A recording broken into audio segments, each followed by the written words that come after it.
How's it going, guys? Welcome back to the GSMC Chip Shot Football Podcast, brought to you by the GSMC Sports Network. I'm your host, Manny Maradiege, joining you guys Monday, January 6th. The regular season has come and gone very quickly, I might add, and now it's time to get serious. Now it's one and done. Now all the games truly matter, and now we know who is going to be playing from this point on. The majority of the league is heading home. They're heading on vacation, looking towards the offseason. And now we got the final 14 teams here to look forward to, talk about, and speculate about what's going to go on in this year's playoffs. And a big factor in all of that was last night's game. Talking about Sunday Night Football, we're going to go over what we saw and some specifics about it, right? Jahmyr Gibbs, the Lions defense, which was really impressive, and Sam Darnold as well. Also, there was a lot of things that happened as a result of yesterday's games as well. We had the Tyreek Hill news, which was pretty surprising what he had to say after the game. Speaking about after the game, the Patriots after the game fired their head coach, Gerard Mayo. We're going to get to those two pieces of news on today's show, as well as looking at the playoffs and the schedule upcoming for this upcoming weekend, as well as some other things down the line. So make sure to don't go anywhere and stay tuned for all those segments on today's show. But before we get started, I have to remind you guys, as I always do, if you guys want to get involved with the show with any questions, comments, or just any opinions you'd want to share regarding anything surrounding the NFL, obviously, please don't hesitate to do so. Any input, anything you guys have to say about the show, the NFL, or any topics you want to bring up is always greatly encouraged, and we always appreciate it when you guys are more involved with these live shows as well. So if you want to make it absolutely sure that your message stands out, it gets featured on the show, and that I'm able to see it, there's an easy way to do that now for you guys, just by using the new Super Chat feature. Just by clicking the $ at the bottom of the chat box, it guarantees that I see your message, I can read it out loud, and then take the conversation in a different way, get a different perspective on anything we're talking about as well. So go ahead and let us know what you're thinking. Hit the Super Chat button by clicking the $ at the bottom of the chat box, send in your Super Chat, and get involved with the show. Let me know what's on your mind, and always a big thank you to you guys for getting involved any which way you'd like to. So with that being the case now, we can start off by talking about last night's game, which was a big surprise to me. It was a huge surprise to me because not only did I pick the Vikings to win this game, but the Lions really proved me wrong, especially, but I'm sure a lot of people wrong with how they handled the Minnesota Vikings. Maybe a few people thought the Lions would win, but it's how they won that I think surprised a lot of people, especially, again, myself, who I didn't see a 31-9 victory for Detroit coming in any scenario that I would have ever imagined. So that was one thing, right? And really, the Lions handled Minnesota's high-powered offense in that 31-9 victory, not only to, sweep them this season, but to also get the first round bye, earn themselves, the NFC North title, and home field advantage, obviously, throughout the entire playoffs. And on the other side of things, it means Minnesota is now the 5th seed. They're going to be playing on the road the entire postseason rather than at home. And it starts this upcoming weekend with the Los Angeles Rams, who, if you guys remember, is one of the 3 teams now that defeated the Vikings as well. So that's going to be an interesting matchup there to see if the Vikings can get over that loss earlier in the season. But, this game for the Vikings was very surprising. Again, it was the lowest points they scored all season, 9 total points. The second lowest they scored this season was a 12-7 victory over the Jacksonville Jaguars, and I thought that was just a one-off. I thought that was their one really bad game that they were going to have. But clearly I was wrong. They waited until the most important game to unfortunately put up the lowest amount of points they had all season. So I'm sure they're going to be disappointed with that, but also not only as a team did they put up their worst performance, but Sam Darnold put up, statistically one of his worst games, if not the worst game of his career with the Minnesota Vikings. He was only able to throw for 166 yards, no touchdowns, no interceptions, and elsewhere, Justin Jefferson only had 3 receptions on 9 targets, 54 yards. Jordan Addison only had 1 reception on 6 targets, and TJ Hawkinson only had 9 yards on 2 receptions as well. Quite literally nothing was happening for them in any aspect of offense, right? It's not like the running game was completely shut down. It's not like the passing game was only completely shut down. Almost nothing was working for the Minnesota Vikings in last night's game. So they're going to be extremely disappointed with that. But I wanted to go back to our matchups that we mentioned in the preview leading up to this game, because 2 of them were pretty spot on, right?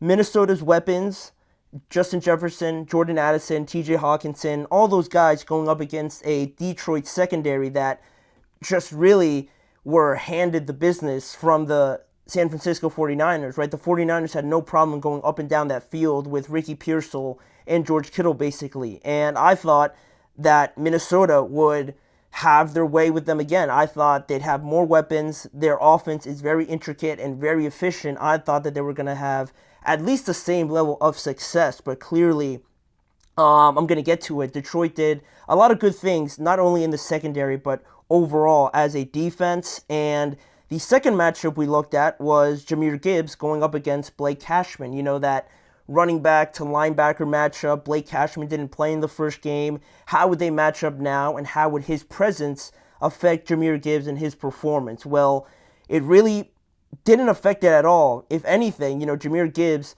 improved from his last game against the Vikings and pretty much won them this game with how well not only he played, but how much he took over the game, right? I'm going to get to his stats in just a second here, but also the Lions defense, they played like I never would have imagined they would have come out like that with the re-addition of Alexander Zaloni. I thought that they were going to be pretty permeable, quite honestly, to the Vikings' weapons, but huge credit to Aaron Glenn and the entire, personnel of that defense to play like they did last night against one of the most talented offenses in the NFL in such a high-stakes game. It takes a lot. It takes a lot, and it says a lot about their character, the kind of people that they have in there, the scheme and everything like that, the game plan that Aaron Glenn, put into everything. So that was obviously huge. And before I get more into Aaron Glenn, because I want to talk about it a little bit more, this is the kind of performance we were talking about with Jahmyr Gibbs. 139 rushing yards, 4 total touchdowns on the day, 23 carries. He added 31 receiving yards and 5 receptions as well. He was doing it all because elsewhere, for the Lions, Jared Goff had 230 yards. He had 2 interceptions and only 1 touchdown. And Amon-Ra St. Brown led all receivers with 77 receiving yards, and Sam Laporta led them in receptions with 7. But really it was Jahmyr Gibbs doing it all for the Detroit Lions, and in a game where I wouldn't say either offense was really, slinging the ball all over the field, but it was about Jahmyr and running the ball and really controlling the pace of the game. The defense, I thought, was really the overall, star of this game, but Jahmyr was right there with them, controlling the pace of the game, controlling how this offense moved up and down the field, and really just wearing down the Vikings defense was very impressive to see.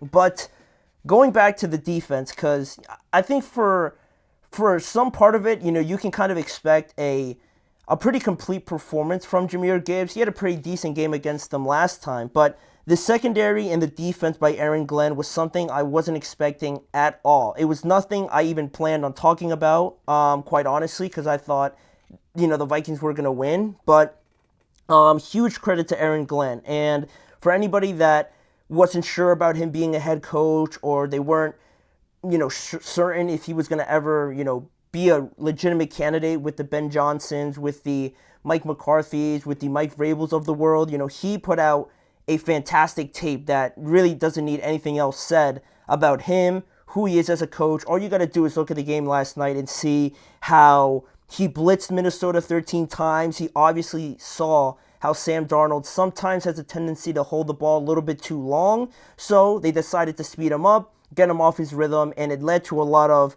bad throws, a lot of missed throws in the red zone, and just really never got the offense going. That was a credit to him.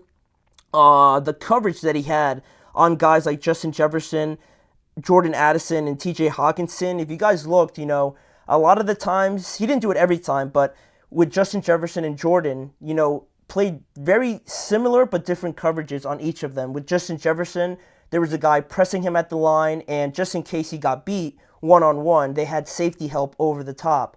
With Jordan Addison, they weren't really worried so much about the top end speed per se. They were more worried about the intermediate part of the field, the middle part of the field, obviously, where the Minnesota Vikings do a lot of their work. And with him, they had a guy pressing him at the line. They were playing kind of like inside coverage on him. They had a guy lining up on the outside portion of him, and if he ever cut inside, there was another guy waiting, usually a safety, in that middle part of the field. So Sam Darnold really never had anybody to go to in regards to two of his biggest weapons.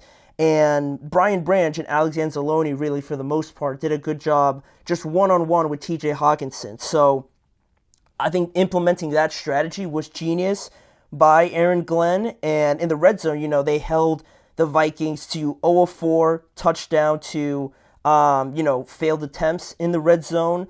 The Vikings only got 4 points in the red zone total, and it was more zone coverage, just passing off players in the back of the end zone.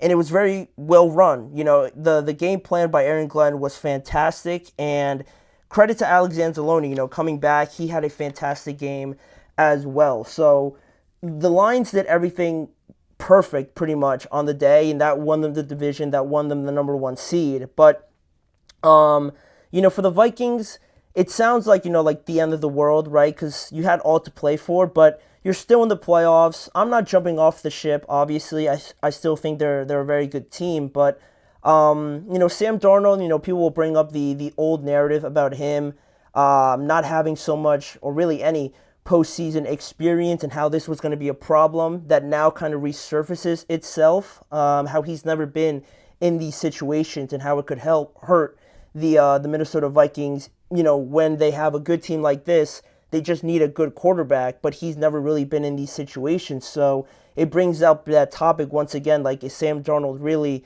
cut out for this sort of game, for these sort of stakes and everything like that? And I think it makes for a pretty interesting, conversation. Again, I'm not jumping off of Sam Darnold. I still think, with one bad game, you can't just throw away the entire season. This guy made the Pro Bowl, right? For one bad game, I don't think you just throw all of that away.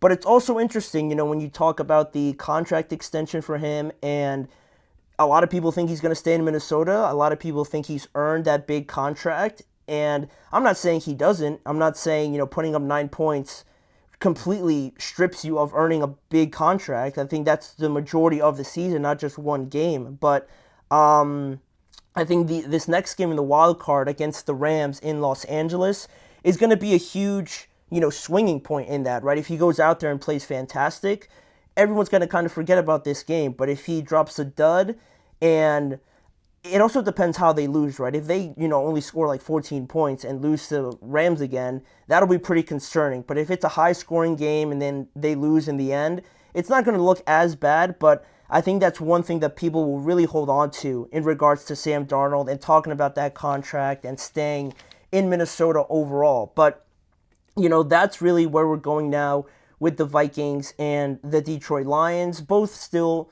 some of the best teams in the NFC, and now one of them is going to be playing this upcoming week, and the other one earned themselves a break at least until the divisional round of the playoffs. But for right now, in regards to the show, we're going to go from one end of the spectrum to the other, talking about the New England Patriots and their decision to fire now their ex-head coach, Gerard Mayo. Was it the right choice? What are the connections to this firing and Mike Vrabel potentially being a target for them at the head coaching position? We're going to discuss all of that after we return after this break.